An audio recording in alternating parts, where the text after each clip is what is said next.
गणपतीला नमस्कार करून आणि आईवडिलांचं दर्शन घेऊन या घरातले दोष काढायला सुरुवात केली रामभाऊ. कारण की मागे आपण 4 महिने इथे खाडा केला होता या घरामध्ये, पण त्यावेळेस दोष आपल्याला काढता येत नव्हते. बरोबर. आणि आपण कसं आहे, अतिशय उत्कृष्ट अवस्थेला आता पोहोचलेलो आहे, पण दोष आपल्या घरातले अजून निघालेले नाही. आज त्याचा आपल्याला थोडा पडताळा आला. मागच्या एका व्हिडिओमध्ये आहे बघा 3 मिनिटाच्या. तर आपलं कसं आहे, अतिसंशोधन, अतिपरामानस शास्त्र आणि ईश्वरी अभ्यास याच्यावर आधारित ही वडिलांनी आपल्याला नेव टाकून दिलेली आहे. बरोबर. हे आपले आईवडील आहेत आणि आईवडिलांच्या पुण्यानेच हे सगळं काही घडत आहे. ओके. तर आपल्याकडे आज जागा पण कमी आहे, म्हणजे पूर्णपणे यशस्वी असं हे लोड होणार नाही गुगलवरती किंवा फेसबुकवरती. म्हणून आपण काय करतो, शक्यतो याला परिपूर्ण आणि 5 ओळीच्या स्वरूपात आपण पाठवत आहोत आजपासून. तर ते असं: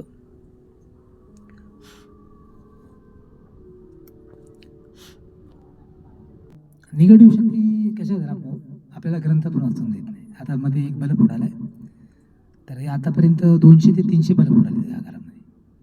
म्हणजे असं हे घर आहे आपलं. बरोबर. तर आपण एकदा वडापाव खात असताना हॉटेलमध्ये तुम्ही जे वाक्य बोलले होते ते खरं झाले. काही निगेटिव्ह शक्ती आपल्याला खूप त्रास देत आहे सध्या, पण ते प्रभू रामचंद्रांचं पारायण आहे, कृष्णाचं पारायण आहे घरामध्ये, बाळकृष्णाचं. त्याच्यामुळे तिथे ह्या निगेटिव्ह शक्ती टिकत लो बॅटरी प्लीज चार्ज, त्यामध्येच आता निघून जातील. पण त्यांनी बघा आपले कमीत कमी 1-2 मिनिटं पूर्ण खाऊन टाकले त्यांनी. बरोबर. तर असं हे नैसर्गिक आहे सर्व काही. एक सरे मुक्ती पावविला वैरे वैरे, मग टाहो केला सरंग धरे, करुणा रापी लटिकाची टहाढा, शब्दे हा का देतसे बाळचंदे, ऐकोणी माता विनोदी, लो बॅटरी प्लीज चार्ज, आली धावत काळ देखुनी, यशोदा धावा धावा म्हणे नंदा, सर्पे धरिले गोविंदा महा भयानक, हा म्हणून रुजनाथ शीघ्रगती केला धावत, तो बाळकृष्णाची मुष्टियात सापडले तोंड त्याचे, वेळ काढीला अंगीचा सर्प सोडविला हातीचा, पाहती तव सर्पाचा प्राण गेला असे. बरोबर. तर अशा प्रकारे आपण इथे 5च ओळी घेणार आहे. लो बॅटरी प्लीज चार्ज, मग लोक मिळाले समस्त तेही भोळीला तो दैत्य, म्हणती हा कंस दूत नाव काळसेन. बरोबर. आता याची फोड अशी आहे, ही आपल्या आयुष्याला धरून आहे. याची फोड अशी आहे की काळ नावाचा जो नाग कंसाने पाठवलेला आहे देवावरती, त्याचा अंत कसा देवाने केला असं या 5 ओळीमध्ये लिहिलेलं आहे.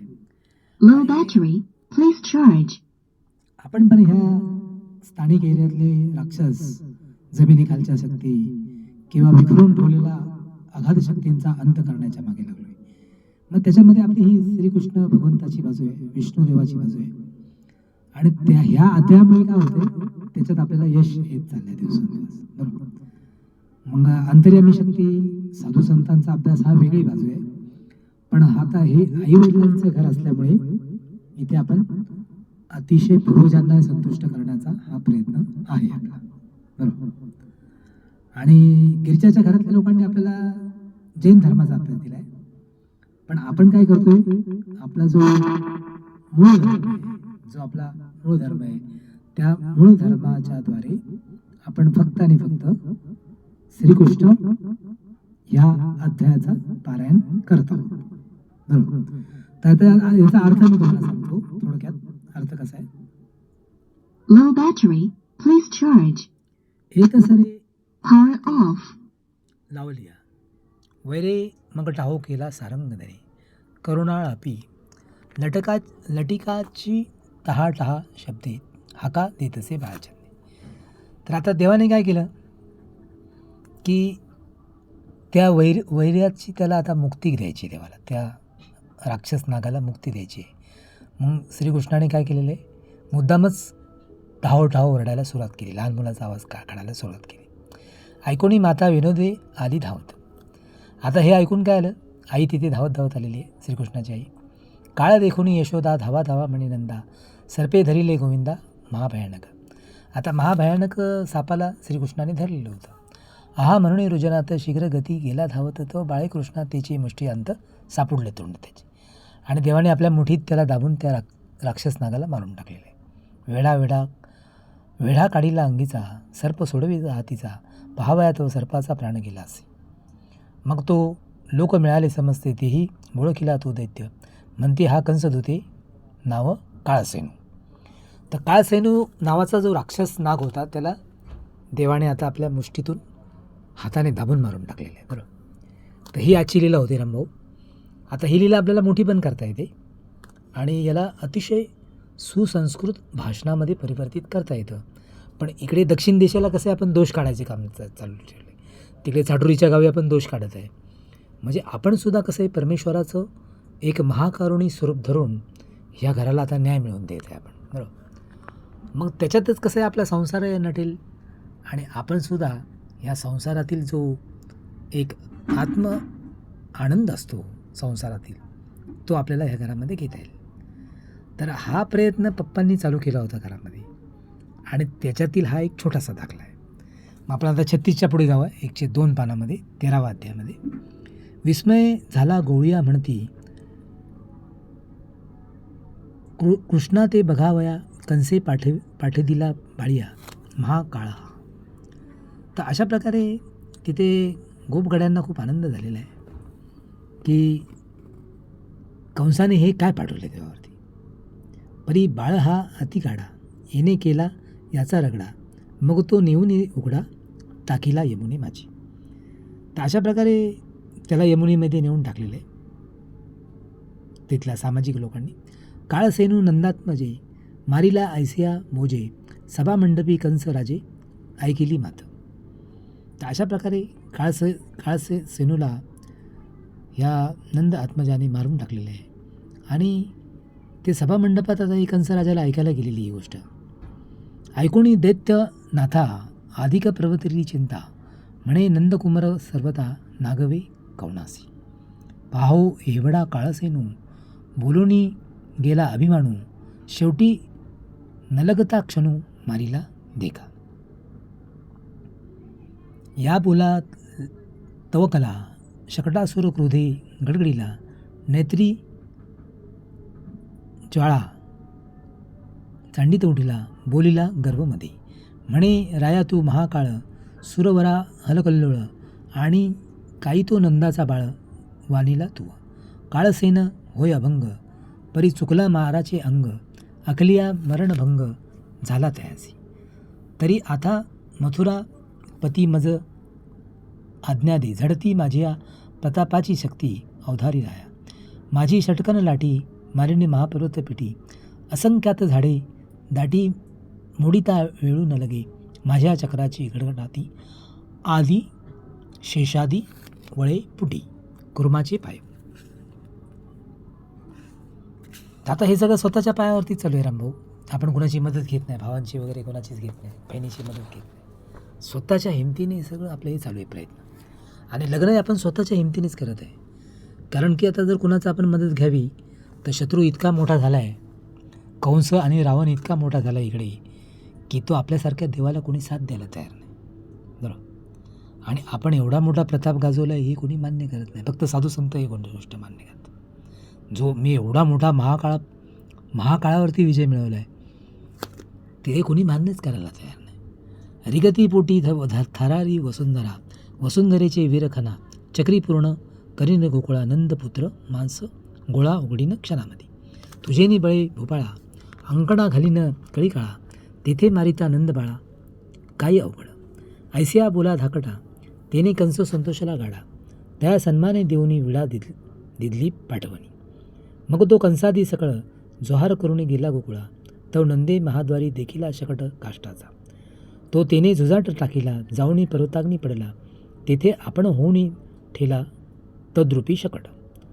असो हे यशोदा अंकी घेऊनी, गोविंदा स्तनपान परमानंदा देऊनी बैसली, ते वेली तेने श्रीपती जांभई दिदली सावचित्ती. तो मुखा माझी रवचिती आश्चर्य देखिले यशोदा घणमिरी मी मेरू बांधार सप्तदीप्ते साप्ते नगर नवखंडे पृथ्वी चराचर 18 भार वनस्पती ऐसा अद्भुत रसोद्भवे अगाध मुखा माझी दाविले देवेश विश्वरूप दाखविले अवघे माते यशो देशी. तर आपण इथे 103 पानावरती 55-56 ह्या ओळीमध्ये आपण थांबत आहे रामभाऊ.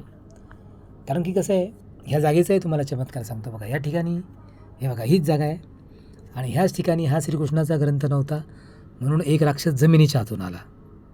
बघा कसं चिड्यागोट्याची शक्ती कशी असते बघा. आणि तो आपल्या मेंदूमध्ये शिरला आणि तो आपल्या आजूबाजूच्या माणसांना धमकवत होता. तो बघा राक्षस कसे राक्षसी कृत्य करतात माणसावरती. आणि मग तो आपण तर लोकांना मी मुद्दामच काहीतरी विचित्र बोलत होतो, त्यांना ललकारत होतो मी. पण नंतर मी देवीच्या मंदिरात गेल्यानंतर माझ्या लक्षात आलं रामभाऊ की हे सगळं कोणीतरी घडून आणत आहे आपल्या हातून, बरोबर, आपल्याला मोहरा वगैरे बनवून. तर असे पापी लोक ह्या रमाबाईमध्ये राहतात रामभाऊ. अतिशय घाणेरडे लोक आहेत आणि त्यांना माणसाची किंमत नाही आहे, देवधर्माची वगैरे. ते राक्षस बनून मागे लागतात माणसाच्या. मग आपल्या अन्नपानाची दुश्मन बनतात, मग आपले दुश्मन बनतात. तर असे लोक या रमाबाईत आहेत सध्या. तर आपण त्या लोकांना पण दोष देत नाही, कारण की आपल्या जागेत जर दोष असेल तर असं होऊ शकतं, बरोबर. आणि हे कसं आहे, अतिशय भेसूर किंवा अतिशय घाणेरडं होतं. आणि ह्या जागेवरती तसे काही प्रथा पूर्वी घडलेले आहेत म्हणून आपण त्याचं आता बारकाईने संशोधन करणार आजपासून. म्हणजे आजपासून समाधीचा अभ्यास, आजपासून त्या ग्रंथांचा अभ्यास.